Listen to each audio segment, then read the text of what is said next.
Hello, friends. Welcome to This Day in Jack Benny. I'm John Henderson. This episode is from January 24th, 1943. They're broadcasting from Fort Meade, Maryland, with different guest band leaders each week. This week, it was the McFarland Twins and their orchestra. And by cracky, the boys in khaki will drive 'em wacky down to Nagasaki. Hey, Zeke!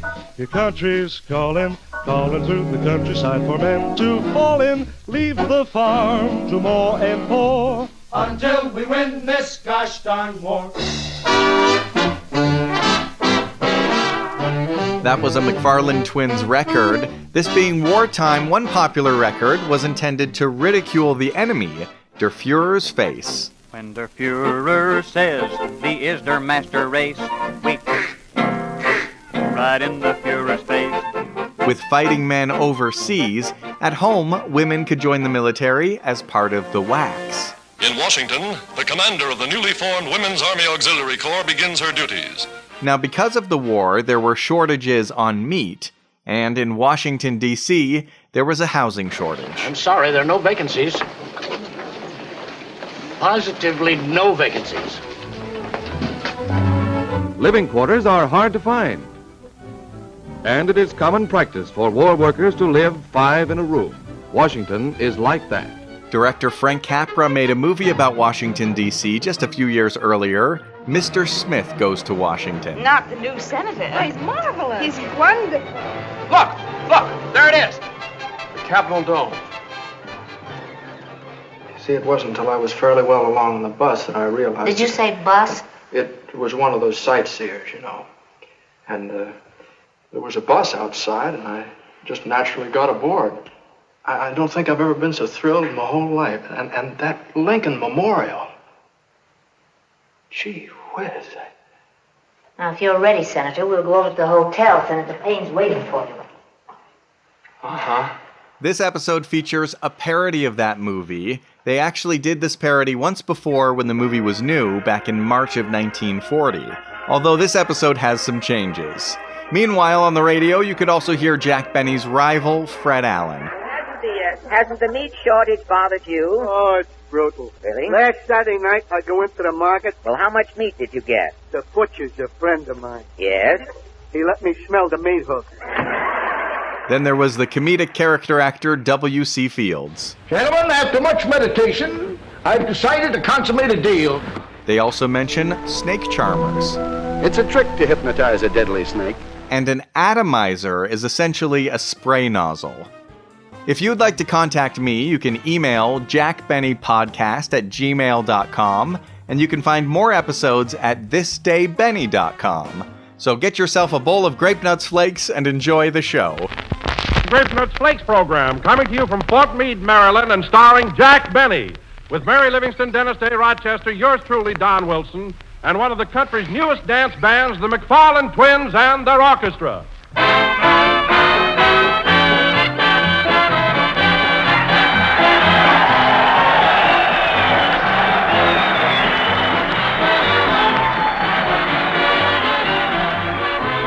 And now that famed playwright, your old friend Don Shakespeare Wilson, presents a serial in 3 acts. Each act will star America's beloved cereal treat, sweet as a nut, Grape Nuts Flakes. The cereal folks fall in love with at the very first bite. Act 1, the scene is breakfast. Mom, Pop, and Little Willie are seated at the breakfast table. And notice, please, in the spotlight, a big 12-ounce economy-sized package of delicious, malty, rich Grape Nuts Flakes. Act 2, the next day and it's lunchtime. Pop's just come home from the war plant and Mom's just come home from Red Cross.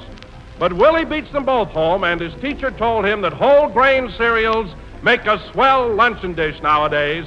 And here he comes bearing those grand-tasting, nourishing Grape Nuts Flakes. Act 3, one more day, supper time for our dear little Willie. And Mom's there with those crisp, tempting, toasty brown Grape Nuts Flakes. They're just as delicious, they're just as nutritious at breakfast, at lunch, or at supper.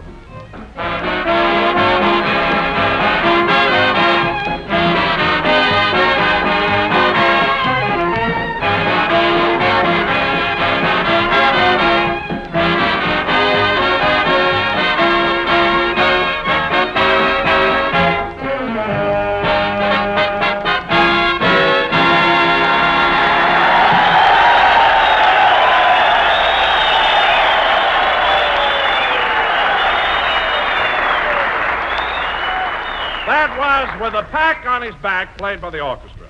And now, ladies and gentlemen, from the state of Maryland, the home of thoroughbred racehorses, we bring you that old gray mare, Jack Benny.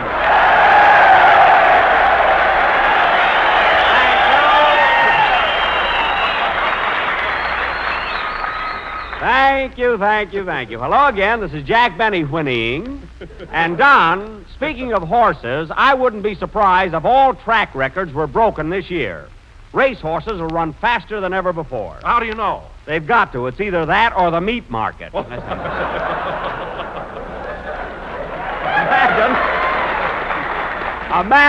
Imagine losing $2 on a nag and a week later paying 24 cents a pound for them.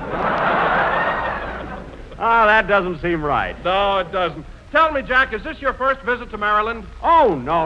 I've been here several times, Don. In fact, I got this scar on my chin when I was working at the Oasis Club in Baltimore. Sorry, that was years ago. Oh, a guy in the audience threw something at you, huh? No. You see, Don, I was going with a girl in the show called Charmaine, the snake charmer. You see? And she didn't tell me her rattler was teething. I don't know what became of Charmaine, but W.C. Fields tells me he often sees the snake around. Anyway, Don, it sure is nice broadcasting for the boys here at Fort Meade, isn't it? Yes, Jack. You know, this is not only a tremendous reception center, but it's also one of the Army's largest baking and cooking schools. Yum, yum. Baking and cooking, huh? Yes, I went all through it this afternoon. Well, on you it looks good. I tell you, Don, if you're not careful, you're going to find... Come in. Mr. Benny? Yes? On behalf of the boys in the Baking and Cooking School at Fort Meade, I'd like to present you with this lovely upside-down cake. My goodness, do you make upside-down cakes in the Army? No, I stumbled on the way over here. Well,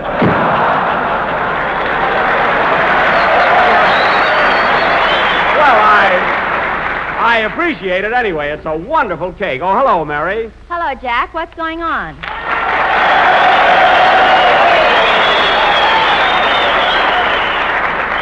Well, Mary, the boys at the Baking and Cooking School here just sent me this upside-down cake. Doesn't it look delicious? Yeah. Those guys are going to make wonderful wives after the war. Well, cooking is a darn good trade. You ought to go through this school here, Mary. I did this morning, and you know, Jack, they certainly do things in a big way. Well, naturally, they have to cook in tremendous quantities. You said it. I saw a kettle of soup so big, they had a lighthouse in the middle of it. That I don't believe. Would you believe they stirred it with a speedboat?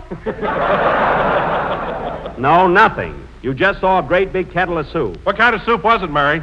Cream of elephant. Now cut that out! But you know, one thing, Don, the food here, really, they have marvelous seafood here in Maryland, especially oysters.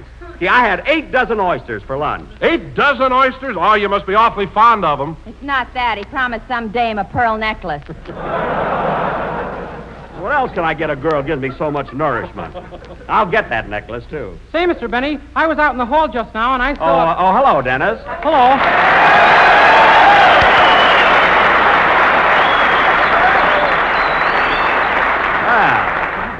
Say, Mr. Benny, I was out in the hall just now. Where you been all day, kid? I was looking for you. I went over to visit the Wax at their headquarters. Oh, the Wax, eh? Gosh, I never thought I'd see the day when I'd be holding a second lieutenant on my lap. I'm dating a sergeant myself. She's a fifth. Huh? Say, Mr. Benny, I was out in the hall just now, and I saw a guy wearing 2 suits of clothes that were exactly alike. Oh, those are the McFarland Twins, Art and George. We have their orchestra tonight. Well, I'd like to meet him. He seems to be a nice fellow. You'd like to meet them? Twins are 2 people. Well, they sure look alike. If it wasn't for that glint in George's eye, I couldn't tell them apart. My, this is a romantic program tonight. Hey, fellas, come on out here and take a bow. The McFarland Twins.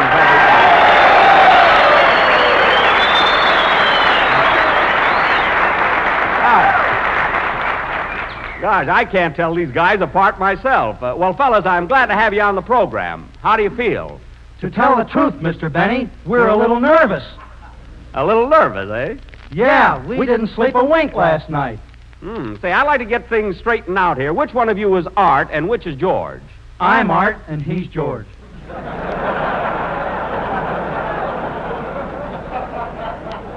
Well, look, one of you will have to take that alone. Now, which is which? I'm Art, and he's George. I'm George, and he's Art. I'm Mary, and you're Jack. I know. Now, fellas, it's about time for your band number, but first I think our audience would like to know a few facts about you. Now, where were you boys born? Detroit, Michigan. Uh-huh. Well, we got some boys here from Detroit. Whereabouts in Detroit were you born? To tell the truth, Mr. Benny, I was born in a taxi cab. Well. I made the hospital. Oh, then Art is really a few minutes older than you, eh, George? Yeah, I ask his advice about everything. Very good, George. I'm Art. No, I'm Art. Oh, I thought he was George. No, I'm George. What? I can't stand this. I'm going to blow my brains out. Dennis, put down that atomizer.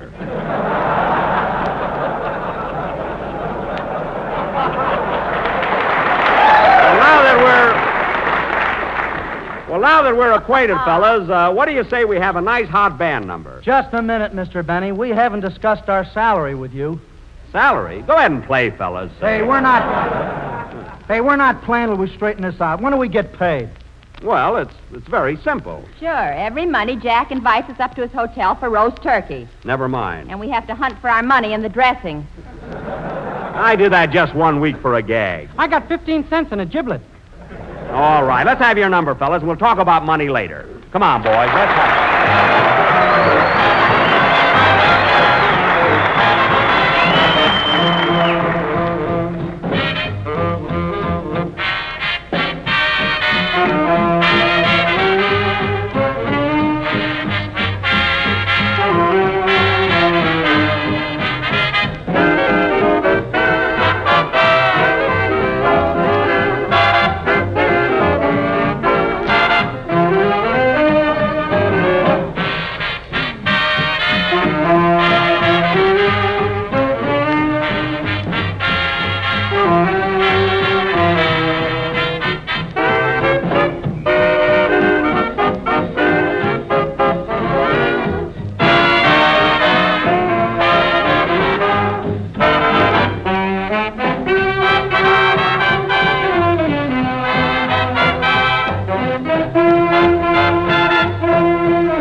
That was For Me and My Gal, played by the McFarland Twins and their orchestra. Ladies and gentlemen, before we go any further, I'd like to give you a brief description of these two boys. Now, let's see. They have brown hair, brown eyes, 2 heads, 4 arms, and twin beds. They also have 1 salary. And now, folks... Hey, wait a minute. What do you mean 1 salary? We'll talk about that later. And now, folks, sit down, fellas. Sit down. Yeah, sit down before he knocks you down. Dennis.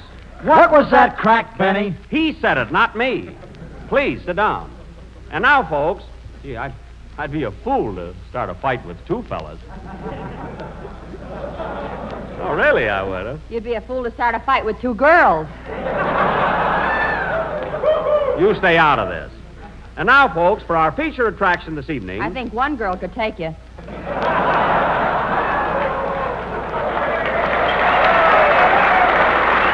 What are you guys laughing at out there? Anyway, I'm ignoring that. Now, for our feature attraction this evening, and inasmuch as we are broadcasting only 20 miles from Washington, D.C., we are going to present a modernized version of one of Hollywood's greatest motion pictures, Mr. Smith Goes to Washington. That is, we are going to show you what would happen if a young senator were to arrive in Washington today. In the first place, he'd never get a room. Quiet, that's our plot. I mean it. I'm staying at the Shoreham Hotel in Washington, and I had to take the bridal suite. The bridal suite? What's wrong with that? No groom. Oh. Anyway, Washington is crowded. So is Baltimore, where Dennis and I are staying. I've got lovely accommodations at the Belvedere, Mr. Benny, but the view isn't so hot. Oh, what floor are you on, Dennis? All of them. I've got a cot in the elevator. The elevator? My goodness. Anyway, folks, in our drama... I have my ups and downs, believe me. All right, I'm up and down. In our drama... Always comes in with those things there. In our drama, I will play the part of the young senator from Illinois. Mary will be my secretary, and Don, you're going to be the senator from your home state, Colorado. Well, thanks, Jack. That's very nice of you. Don't mention it. Do you think you can play the part of a senator, Don? Jack, I can just see myself in the Senate chamber now. Mr. President, may I have the floor? Fellow senators, I come from the wild and woolly West, where men are men, and they gotta have their grape nuts flakes for breakfast. What? And I make a motion that an amendment be added to the Constitution. To the Constitution? That toasty brown sweet as a nut grape nuts flakes be served in every American home. I thank you. Very good, Don. The part is yours. Now, Dennis... And as it says in the Bill of Rights... What is this? It is the heritage of every American to have iron, niacin, and vitamin B1. I thank you again. Very good, Senator. Sit down. Now, Dennis... And furthermore... Cut it out! Sit down, fat boy. I steal everybody's stuff. I don't care. Or I'll tap you gently with this gavel. Now, Dennis... Dennis, you've got a swell part in our sketch. You're going to play my father. Your father? Yes. I'll probably get slugged for this, so I won't say it. That's right. Now, let's see if you can play the part of my dad. Okay. Now, sit down here, Sonny, and I'll tell you the facts of life.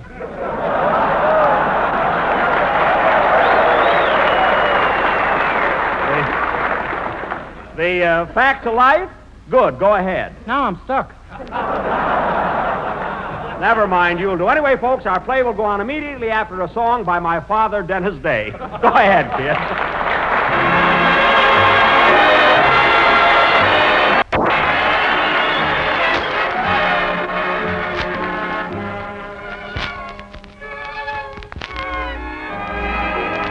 I just kissed your picture goodnight. And now, dear, I'll turn down the light.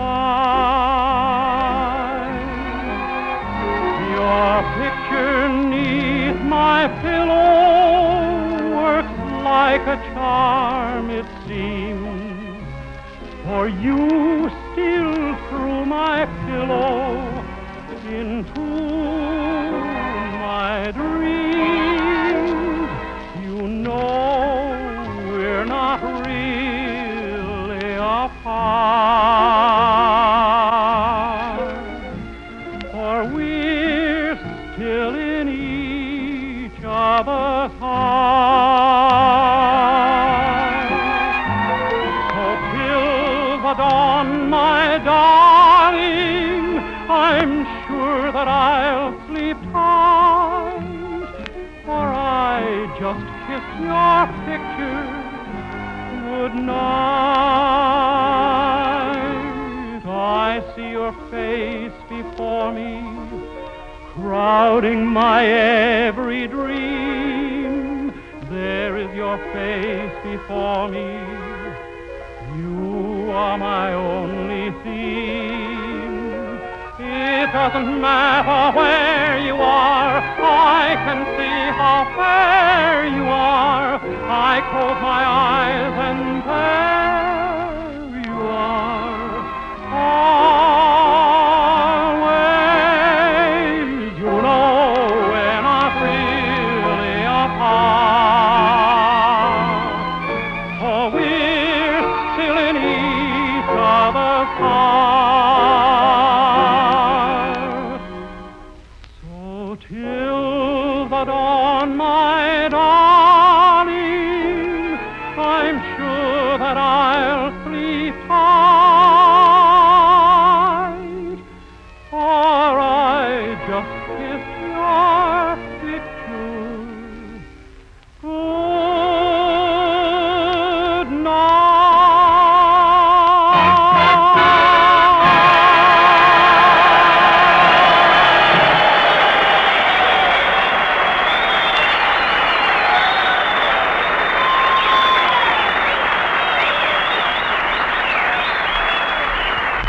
That was I Just Kissed Your Picture Goodnight, sung by Dennis Day. Very good, Dennis. Thank you. Oh, by the way, Mr. Benny, there's something I meant to tell you. Did you hear the plug that Fred Allen gave you on the air last Sunday? Fred Allen gave me a plug? Yeah, I heard it, too. A plug? Well, what did he say? Well, Fred said a policeman stopped some people driving down Broadway last Sunday and said, "Hey, don't you know you're not supposed to drive around in your car anymore? Where are you going?" Uh-huh. So the driver said, "We're going over to see the Jack Benny program." Yeah. And the cop said, "Well, as long as it's not for pleasure, go ahead."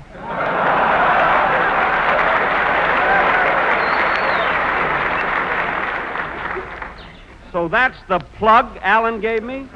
Listen, Dennis, what do you mean plug? That's an insult. Oh.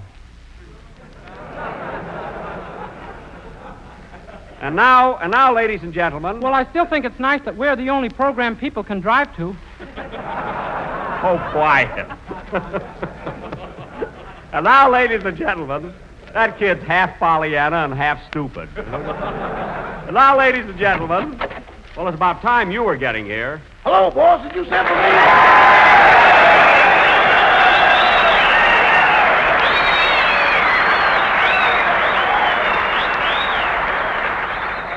Yes, Rochester, I want you to play a part in our sketch tonight. You're going to be a Pullman porter. A Pullman porter? Don't act so surprised. What did you do before you worked for me? I was president of a bank. Now, wait a minute. What bank were you the president of? The Harlem, put in your money and we'll roll you double and nothing for interest.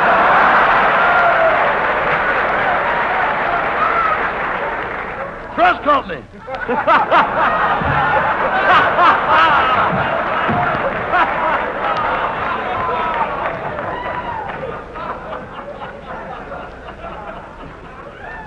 What? Incorporated, limited, and bounce them against the wall. I see. Well, tonight, you're going to be a porter on the express train that runs between Chicago and Washington. Can't you make that a local? I got a gal in Pittsburgh. Sorry, Rochester. This will have to be an express. Okay, let's go. I tried, honey. And now, folks, for our political drama, Mr. Benny Goes to Washington. Take it, Don Wilson. The opening scene is the railroad station at Waukegan, Illinois. Jackson Benny, a local boy, has been elected to the United States Senate. And the whole town, including his father, Zeke Benny, has gathered at the depot to see him off. Listen to George Pritchard and his Waukegan Firehouse Band.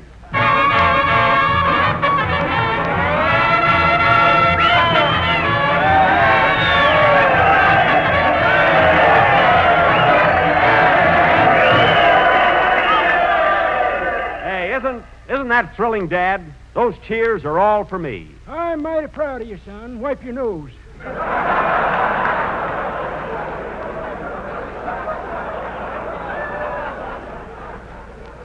Thank you. Speed! Thank you, folks. Thank you. I sure appreciate your coming down to the station. And the first thing I intend to do as senator is to carry out my campaign promise to definitely. And after that bill has been passed, I will positively. And in closing, I would like to repeat my campaign slogan. Vote for Benny and get him out of town. That's all, folks. I thank you. Now, where's my secretary? Here I am. Wipe your nose. Thank you. Are my trunks on the train, Miss Livingston? Yes, but you ought to be wearing them. You'll freeze. I mean my baggage. Well, that's my train, I guess. Goodbye, everybody. So long, Dad. Wait a minute, son. I hear there's a lot of gals in Washington. I'm going with you. You can't go, Dad. You haven't got your toothbrush. Haven't got my teeth either. Let's go. Okay, come on. All aboard! Train leaving on track 1 for Chicago. South Bend, North Bend, East Bend, West Bend, and I've been fine. How have you been? That guy's been out on a bender. That corny. Come on, Dad. Come on, Miss Livingston. We're off to Washington.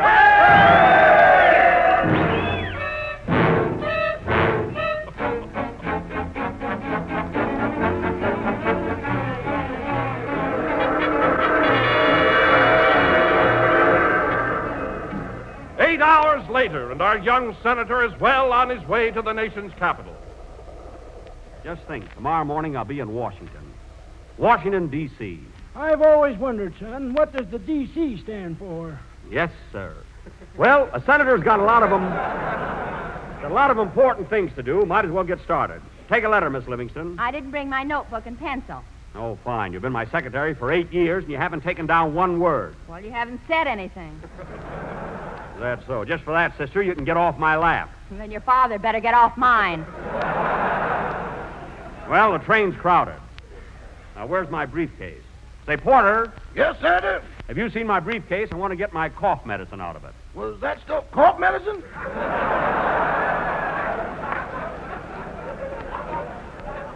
Yes. My! Oh, so you thought it was something else. Well, it says right on the bottle, take two tablespoons. Take 2 tablespoons before retiring. Well, I'm going to bed. I don't know what about you. We both need rehearsing there. What? Good night, Senator. Oh, well, I can get some more medicine in Washington tomorrow morning. Before we get there, will you please take off those spats that say vote for Benny on them? Oh, yes, I wore those to get the midget vote. I think I'll rehearse my speech for the Senate. Fellow senators, I am here today to plead for the Waukegan bill. A bill that will provide for... Hooray.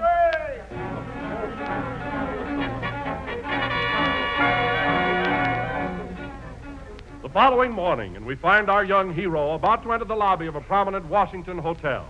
Gee, things are crowded here. I hope we can get rooms. Well, let's try this hotel. Okay.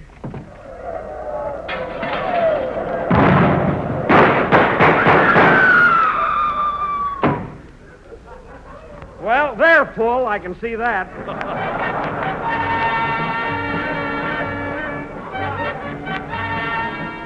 4 hours later. Pardon me, sir. Have you got any vacant rooms in this hotel? No, and wipe your nose up. Thank you.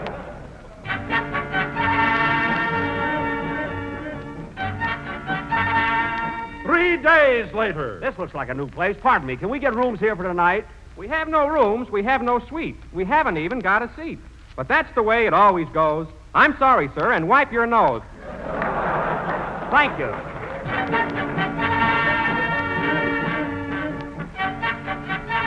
Two weeks later. Pardon me, do you have rooms here? I don't know. Hey, Eddie, have we got rooms here? I don't know. Hey, Bill, have we got rooms here? I don't know. Hey, Sam! Never mind. I'll try someplace else.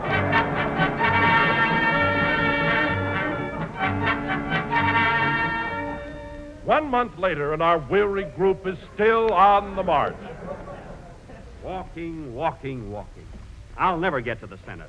Look, Senator, there's a nice hotel, and it doesn't seem crowded. Where? Right ahead of us. See that sign? Hotel Vacancy. That's vacancy. It means they got rooms. Let's go in. At last we found a place. I'll speak to the clerk. Pardon me, sir. I wonder if you have any... Hello, stranger.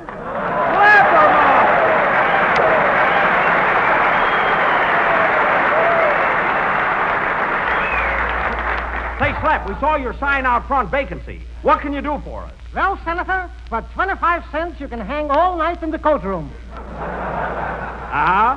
And for 50 cents, you can sleep on the jukebox. Jukebox? Right in the Führer's face, 5 cents extra. Yes? And for $1, you can ride the revolving door and sleep like a top. Well, I'm willing to spend money. What do you got for $10? For $10, I'll sell you this brick. A brick? What am I going to do with that? You can break my window and sleep in jail. Okay, give it to me. Come on, Dad. Come on, Miss Livingston. We're off to the clink.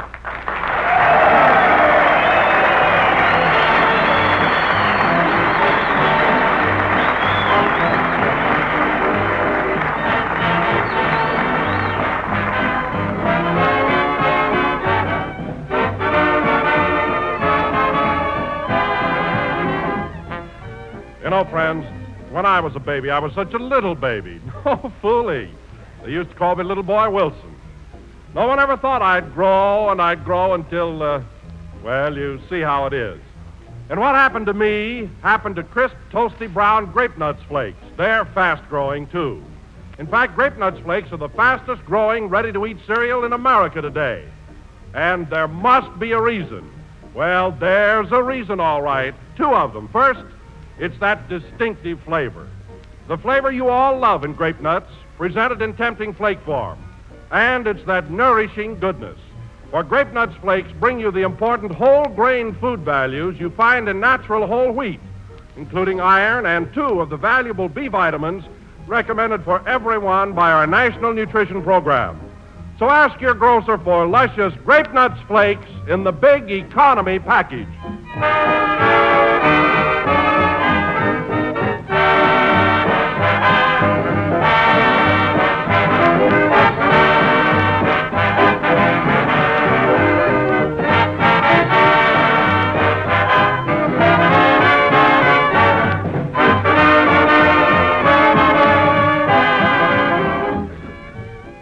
That was the last number of the 17th program of the new Grape Nuts Flakes series. And we'll be with you again next Sunday night, broadcasting from the Marine Base at Quantico, Virginia. Tomorrow night, we'll be seeing you boys at the U.S. Naval Station at Bainbridge, Maryland, with the whole gang, including Danny Kaye, the star of Let's Face It. Also hope to be in Washington for the President's Ball. Good night, Joni.